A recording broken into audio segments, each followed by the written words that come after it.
A special guest join me now, Julie Montagu. She's an American who married into British nobility, and she became the Countess of Sandwich. Okay, does this state visit, does it cement the American special relationship with the Brits? Well, there's always been that special relationship, but I think last night really took it that step further. There was a lot of symbolism. So if you look at the after-dinner drinks in particular, there was the 1945 vintage port, which was tribute to, of course, Trump having been the 45th president. And then there was the 1912 cognac, which is the same year that his Scottish mother was born. So, nice. and absolutely nice incredible. Touch. Absolutely. Very nice touch. Okay, Lady Sandwich, listen to what Trump had to say about the honor of his historic second visit to the UK. Watch this.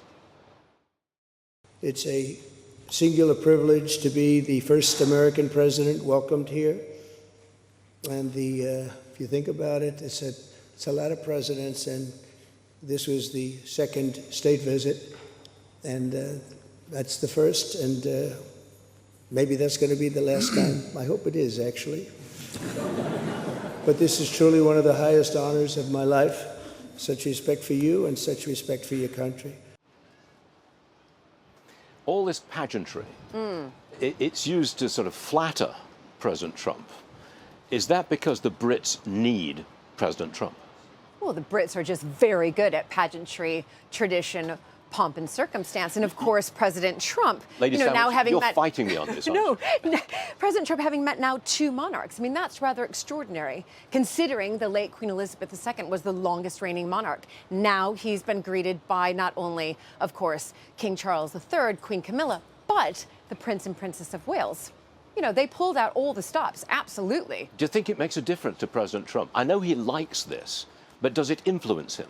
Well, absolutely it does. You know, this is, his mother was Scottish born. He has said himself how much he, really enjoys all the royalty, the pomp and circumstance. You saw him when he greeted, in particular, the Princess of Wales on arrival. I think he was quite surprised that he was being greeted by them. Wonderful, I think, show of this pageantry and this pomp and circumstance, as I said earlier, that we know, but also, they really put in an extraordinary amount of effort to make sure that he felt welcomed.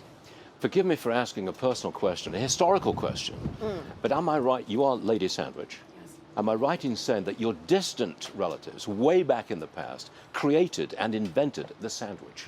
You are correct. The 4th Earl of Sandwich, what we eat today is all because of him. You haven't lost your American accent. Not entirely. I haven't. Not entirely. Just a little bit there. Do you feel you fit? This is an awful question to ask, but do you fit into British society? I try to fit in as much as I can, but I also make sure that I keep my American roots. I celebrate Thanksgiving every year. My children always went to school with cupcakes for the 4th of July. They are rooted in American tradition just as much as they are rooted in British tradition over here as well. I'm going to go back to you. Do you think that Britain will embrace Trumpism? I'm not sure about embracing Trumpism and this word. I think it's about embracing this special relationship, which they always have. And last night was a real celebration of that bridge between the two countries. And that was wonderful to see. Okay, Lady Sandwich, thank you very much for joining us.